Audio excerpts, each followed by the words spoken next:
James Cameron was the ultimate sci-fi auteur. Aliens, Terminator and The Abyss are some of the best sci-fi movies ever made.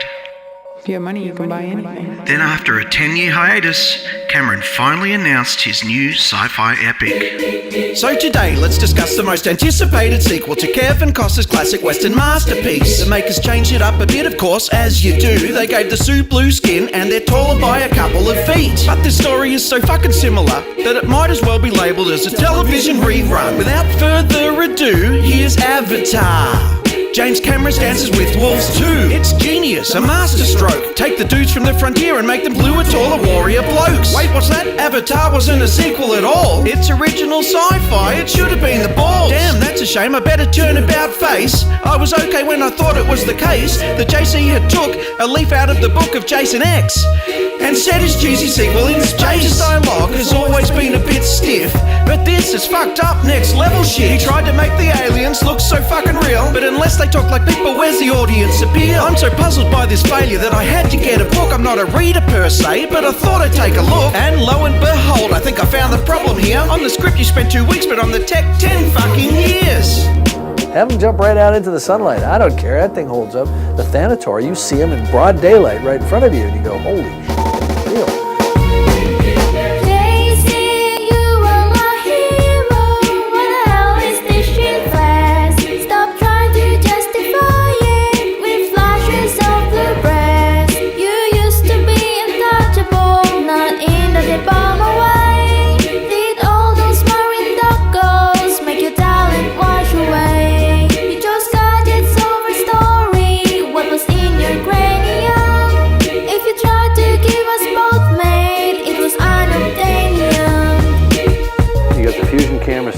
Took us 7 years to develop before we started working on Avatar. And then we completely revolutionized internally our stuff when we went from a parallel system to a beam splitter system.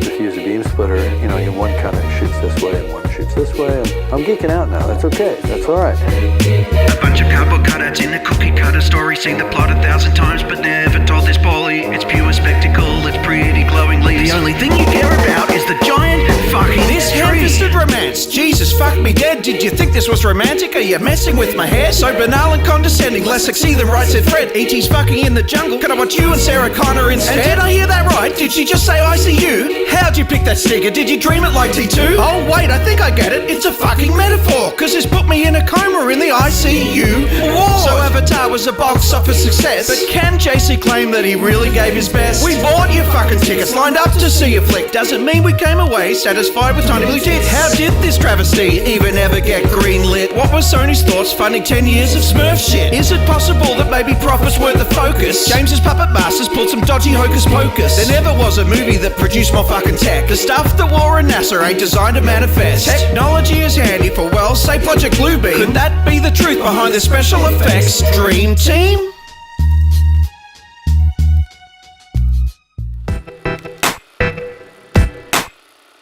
So what do you reckon? Am I off the mark with Avatar? Let me know in the comments and I'll tell you exactly why you're wrong. If you want to help me out a bit, feel free to share this with your friends. And if your ears aren't bleeding from listening to this, maybe give that like button a click. Can't hurt and it'll feed my ego. So that's a win-win, isn't it? If you've got any interest in watching the next one, click that subscribe button. It's a big red button, pretty easy to spot, easy to click. Even by mistake, you might click it. Maybe just click around it and see if you happen to hit the button in error. It's not like it's going to destroy the internet or cause the singularity or anything. Although, obviously, I can't guarantee that.